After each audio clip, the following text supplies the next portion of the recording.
అందరికీ నమస్కారం. నా పేరు శ్రీనివాస్. పశ్చిమ గోదావరి జిల్లా భీమవరంలో ఉంటాను. ఈ వీడియో సంతానం లేకుండా బాధపడే వారి కోసం సంతానం అనుగ్రహించే గర్భరక్షాంబికా దేవి విశిష్టతను తెలిపే చిన్న ప్రయత్నం.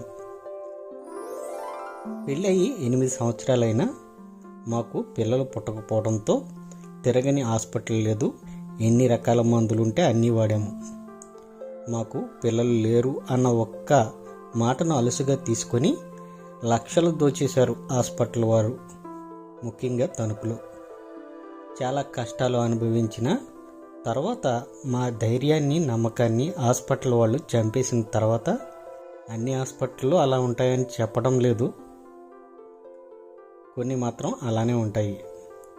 చాలా కాలం మందులు మానేసి నిరాశలో ఉన్న సమయంలో యూట్యూబ్లో గర్భరక్షాంబిక అమ్మవారి గురించి తెలుసుకుని అమ్మవారి నెయ్యి ప్రసాదాన్ని ఆన్లైన్ ద్వారా తెప్పించుకొని 48 రోజులు నిష్టగా వాడాము.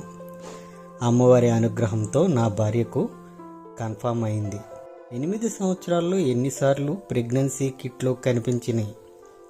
2 లైన్లు కనిపించడంతో మా సంతోషానికి అవధులే లేవు. తర్వాత 5వ నెలలో తనకు ఇబ్బంది అయింది. ఏంటి తల్లి ఈ పరీక్ష అనుకున్న సమయంలో ఎలా వచ్చిందో తెలియదు. మళ్ళీ అమ్మవారి ప్రసాదం సుఖప్రసవం కోసం ఆవ నూనె కొరియర్ వచ్చింది. నేను నీకు అండగా ఉంటున్నాను, ఎందుకు ఆధార్యపడుతున్నావు అంటూ అమ్మవారి కుంకుమ ప్రసాదం వచ్చాయి. అన్నీ సక్రమంగా జరిగి మాకు పాప పుట్టింది. పాపకు 7 నెలలు వచ్చిన తర్వాత గర్భరక్షాంబికా దేవి అమ్మవారి ఆలయానికి వెళ్ళటం జరిగింది. మీరు చూస్తుంది అదే వీడియో. అక్కడ అమ్మవారి సన్నిధిలో పాపను ఉయ్యాలలో వేసి ప్రదక్షిణాలు చేశాము. అది ఒక పూజ, తంగల్ తొట్టి అంటారు. మాలాగా బాధపడే చాలా మందికి గర్భరక్షాంబికా దేవి అనుగ్రహంతో పిల్లలు పుట్టాలని ఒక కారణంతో ఇదంతా చెప్పాను. గర్భరక్షాంబికా దేవి ఆలయం తిరుక్కరువూరులో ఉంది. తిరుక్కరువూర్ తమిళనాడు రాష్ట్రంలోని తంజావూరు జిల్లాలో ఉంది. ఇది తంజావూరు లేదా కుంభకోణం నుండి 25 కిలోమీటర్ల దూరంలో ఉంది.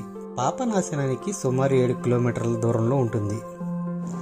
గర్భరక్షాంబికా దేవి దేవాలయాన్ని దర్శించుకోవాలని అనుకునే భక్తులు ముందుగా తంజావూరు లేదా కుంభకోణం రైలు మార్గంలో చేరుకుని అక్కడి నుండి బస్ మార్గంలో లేదా పాపనాశనంలో దిగి ఆటోలో తిరుక్కరువూరులోని గర్భరక్షాంబికా దేవి ఆలయానికి చేరుకోవచ్చు.